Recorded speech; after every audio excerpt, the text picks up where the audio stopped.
ये कहानी छगनपुर नाम के एक छोटे से गांव की है, जहां अजय नाम का एक गरीब किसान रहता था। अजय के परिवार में उसके अलावा उसकी पत्नी सीमा और एक बेटा राजू था, जिनके साथ वो बहुत खुशी खुशी रहता था। अजय के पास गांव में अपनी एक जमीन थी, जहां पर खेती कर वो अपने घर का पालन पोषण करता था। परंतु अब उसकी वो जमीन पहले की तरह उपजाऊ नहीं रही थी। धीरे धीरे उसकी जमीन से फसल की पैदावार भी कम होने लगी थी। एक दिन इसी चिंता में वो अपने जमीन के पास बैठा होता है और कमाने का कोई और जरिया सोचने लगता है। दिन प्रतिदिन मेरे इस जमीन से उगने वाली फसल कम होते जा रही है। लगता है मुझे अब कोई दूसरी जमीन लेकर काम करना होगा, या तो कोई और जरिया ढूंढना होगा कमाने का। पर अब मैं इस जमीन के भरोसे नहीं रह सकता हूँ। चलो एक बार चल के सीमा से राय लेकर देखता हूँ वो क्या कहती है इस बारे में। अजय तुरंत खेत से अपने घर की तरफ चल पड़ता है। घर पहुंचकर वो सबसे पहले अपनी पत्नी सीमा को आवाज लगाता है। सीमा जरा यहाँ आना, तो तुमसे एक जरूरी बात करनी है। अजय की आवाज सुनकर सीमा वहाँ आ जाती है। बोलिए, आपने मुझे बुलाया क्या? हाँ सीमा, मुझे तुमसे एक जरूरी विषय पर बात करनी है और तुम्हारी राय जाननी है। हाँ बोलिए, क्या बात है? सीमा, तुम तो जानती हो हमारी जमीन अब पहले की तरह इतनी उपजाऊ नहीं रही है, और अगर मैं ज्यादा खाद वगैरह डालने की कोशिश करूंगा तो कहीं उसकी मिट्टी और खराब ना हो जाए। इसलिए सोच रहा हूं कि कुछ समय के लिए उस जमीन पर खेती करना छोड़ दूं। हर साल थोड़ी थोड़ी खाद उसमें डालता रहूंगा, जिससे कुछ सालों बाद वो पहले की तरह उपजाऊ हो जाएगी। फिर उसमें खेती करना शुरू कर दूंगा। हाँ, ये ठीक रहेगा। इससे आपकी जमीन भी सही रहेगी और उसमें उगने वाली फसल भी। हाँ, पर तब तक मैं क्या करूं? क्योंकि मेरे पास दूसरी तो कोई जमीन नहीं है, तो घर का खर्च चलाने और राजू के पढ़ाई के लिए कहां से पैसे जुटा पाऊंगा। आप एक काम क्यों नहीं करते, एक बार जाकर गांव के जमींदार काका से मिल लीजिए। वो तो बहुत अच्छे और नेक दिल है, वो आपकी जरूर कोई मदद करेंगे। हाँ सीमा, ये ठीक रहेगा, क्योंकि काका अगर कोई नया काम भी करने बोलेंगे तो वो उसमें भी मेरी मदद कर देंगे। ठीक है सीमा, तो मैं कल सुबह सुबह ही काका से मिलने उनके घर चला जाऊंगा।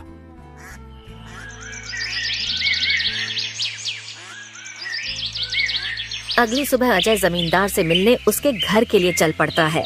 जमींदार के घर के बाहर पहुंचकर वो जमींदार को आवाज लगाता काका, है। क्या आप घर पर हो? अजय की आवाज सुनकर जमींदार बाहर आता है। अरे आओ अजय बेटा, बोलो क्या हुआ, कुछ काम था क्या? हाँ काका, आपकी एक मदद चाहिए थी। हाँ बोलो ना बेटा, मैं किस प्रकार तुम्हारी मदद कर सकता हूँ? अजय फटाफट से जमींदार को अपने खेत की हालत बता देता है। तो इसमें परेशान क्या होना बेटा? काका, मेरे पास एक ही जमीन है जिस पर खेती कर मैं अपने घर का खर्च चलाता हूँ, और मैंने आज तक खेती के अलावा कोई दूसरा काम भी कभी किया नहीं। तो अब यही नहीं समझ रहा है मैं क्या करूँ। बेटा, खेती के अलावा दूसरा काम क्यों करना? तुम एक काम करो, मेरे पास गांव के बाहर एक जमीन है, तुम उस पर खेती करो। काका, पर इससे तो आपका नुकसान हो जाएगा। नहीं बेटा, कोई नुकसान नहीं होगा। इसी बहाने तुम मेरी जमीन की देख रेख भी करोगे, क्योंकि अब तो मेरी उम्र भी हो गई है और मेरा बेटा भी शहर में रहता है, तो इससे तुम्हारा भी भला हो जाएगा और मेरी भी थोड़ी जिम्मेदारी कम रहेगी। ठीक है काका, अगर ऐसी बात है तो मैं कल से ही उस खेत पर काम करने चला जाऊंगा। अजय जमींदार को धन्यवाद कहकर वहाँ से अपने घर के लिए निकल जाता है। अजय अपने घर पहुंचकर सीमा को सारी बात बता देता है। ये तो बहुत अच्छा है, यानी आपकी सारी चिंता ही खत्म हो गई। हाँ सीमा, अब मैं काका के खेत पर बहुत मेहनत करूंगा और कोशिश करूंगा कि एक दो और खेत खरीद लूं, क्योंकि भविष्य में ऐसी समस्या आए तो उसके लिए हम तैयार रहे।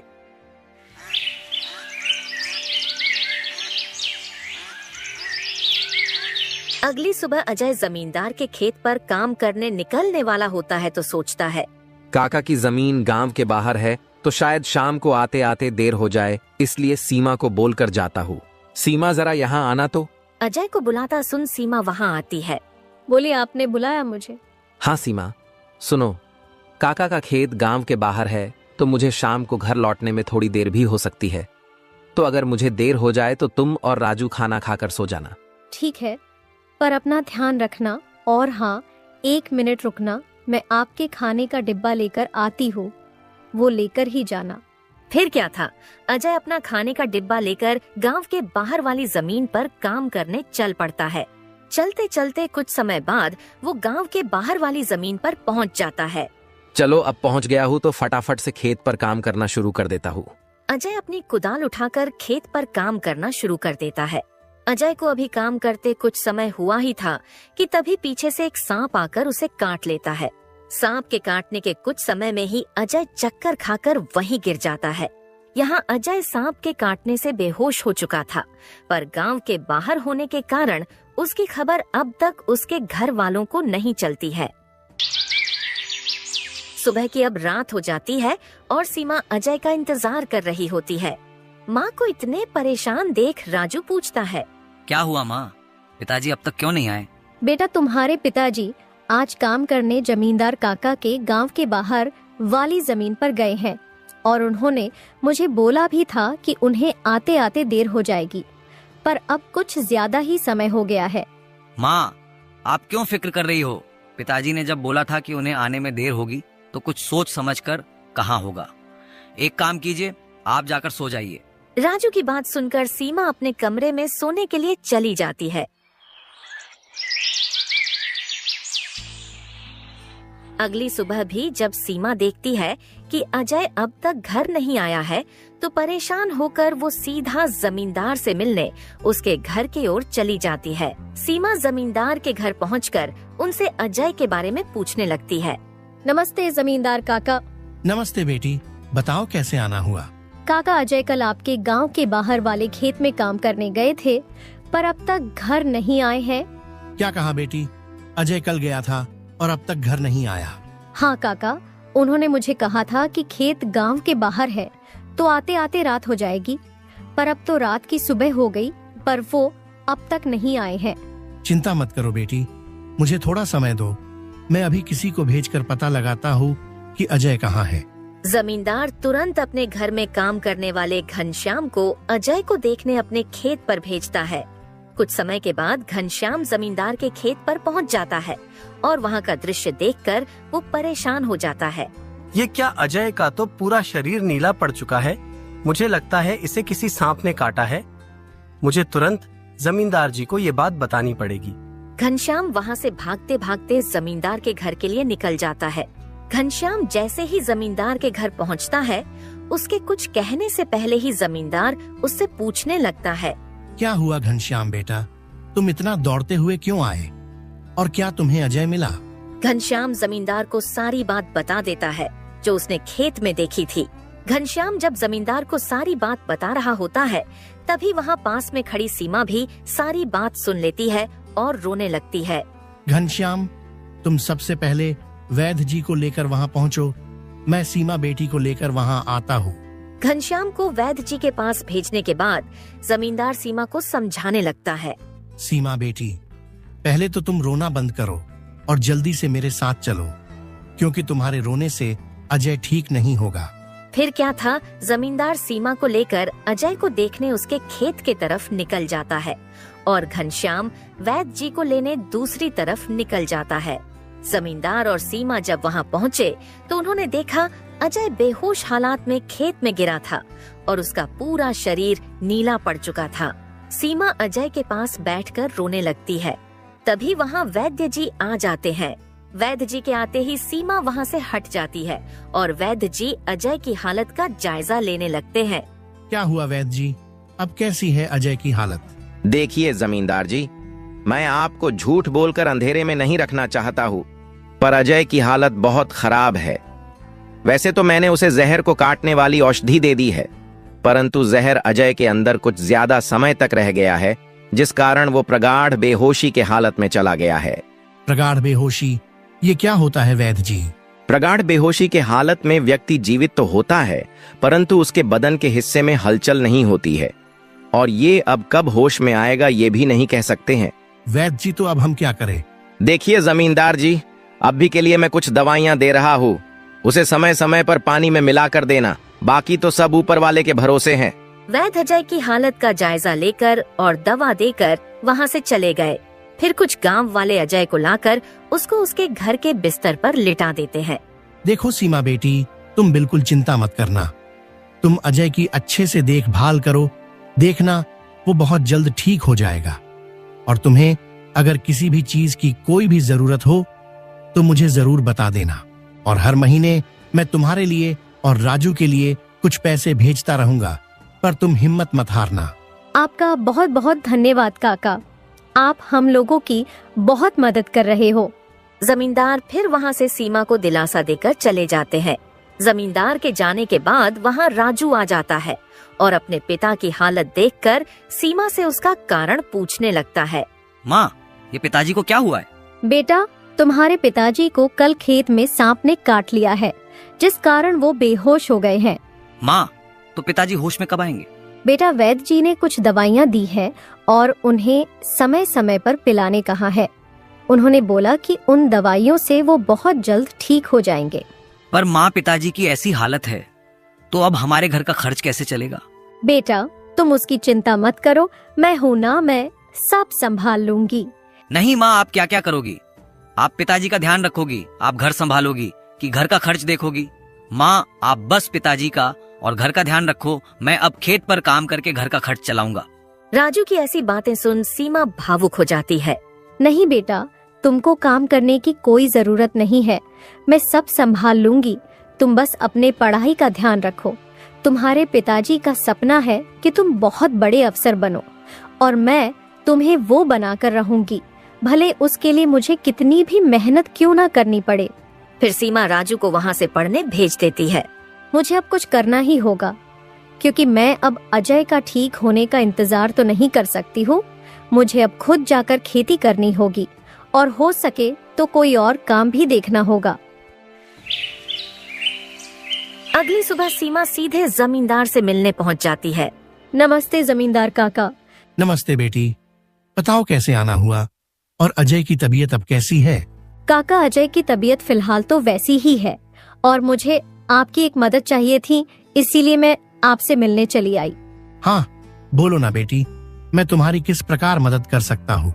काका, मैं चाहती हूँ कि जो जमीन आपने अजय को दी थी काम करने के लिए, आप मुझे उस पर काम करने की इजाजत दे दी, ताकि मैं उस पर काम करके अपने घर का खर्च और राजू की पढ़ाई करा सकूं। बेटी, पर तुम्हें वहाँ काम करने की कोई जरूरत नहीं है, मैं हूँ ना। मैं तुम्हारे घर के लिए जो भी खर्च लगेगा हर महीने भेज दिया करूँगा। नहीं काका, आपने अब तक हमारी बहुत मदद की है। अब आप बस मुझे आपके खेत में काम करने की इजाजत दे दीजिए। मैं अब खुद काम करके अपना घर चलाऊंगी और अपने बेटे को बड़ा अफसर बनाऊंगी। जमींदार सीमा को बहुत समझाने की कोशिश करता है, पर सीमा जमींदार की बात मानने तैयार नहीं थी। आखिर में सीमा की बातें सुनने के बाद जमींदार सोचने लगता है। मुझे लगता है सीमा मेरी बात नहीं मानेगी, पर अगर वो काम करने इतने दूर जाएगी तो वो अजय का ध्यान नहीं रख पाएगी।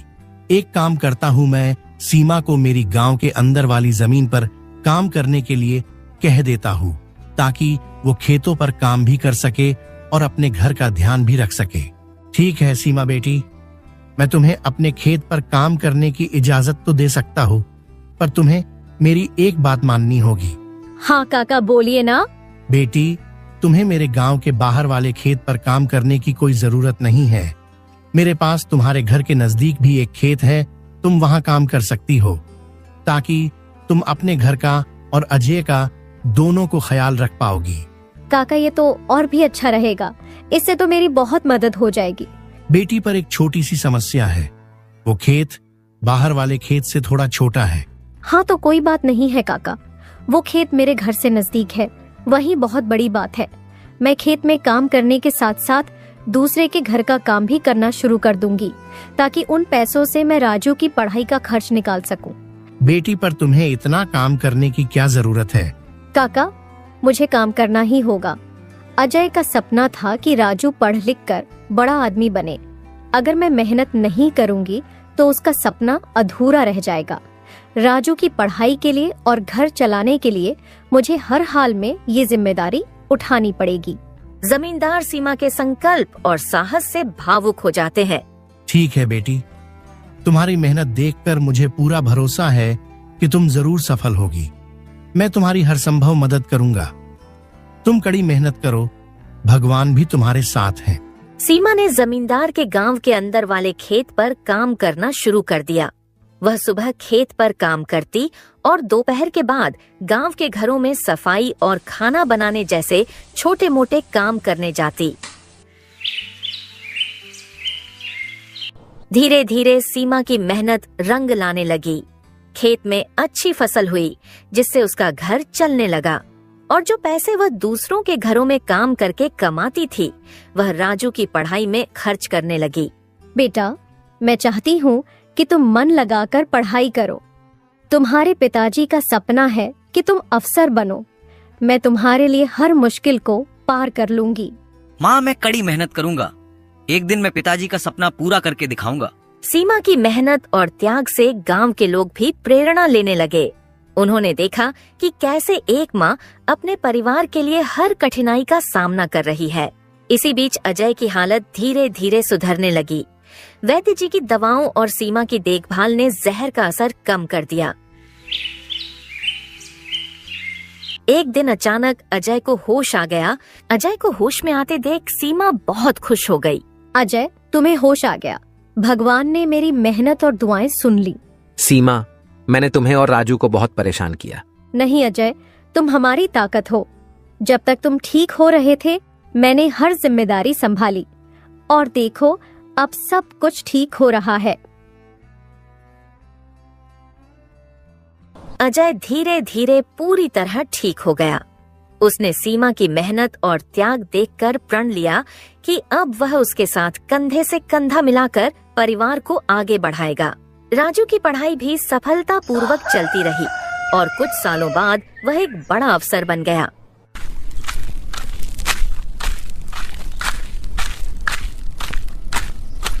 माँ, पिताजी, मैं आज जो कुछ भी हूँ वह आपकी मेहनत और त्याग के कारण हूँ।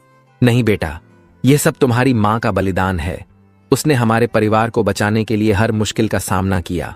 सीमा का त्याग और अजय का साथ, दोनों ने मिलकर एक नई मिसाल कायम की। गांव वाले अब भी उनकी इस कहानी को आने वाली पीढ़ियों को प्रेरणा के रूप में सुनाते हैं। इस तरह माँ का त्याग की यह कहानी हमें सिखाती है कि एक माँ का समर्पण किसी भी चुनौती को पार कर सकता है और परिवार को जोड़ कर रखता है। दोस्तों, तो इस तरह की और शानदार और मजेदार कहानियाँ देखने के लिए हमारे इस चैनल को जल्द से जल्द सब्सक्राइब कर लें।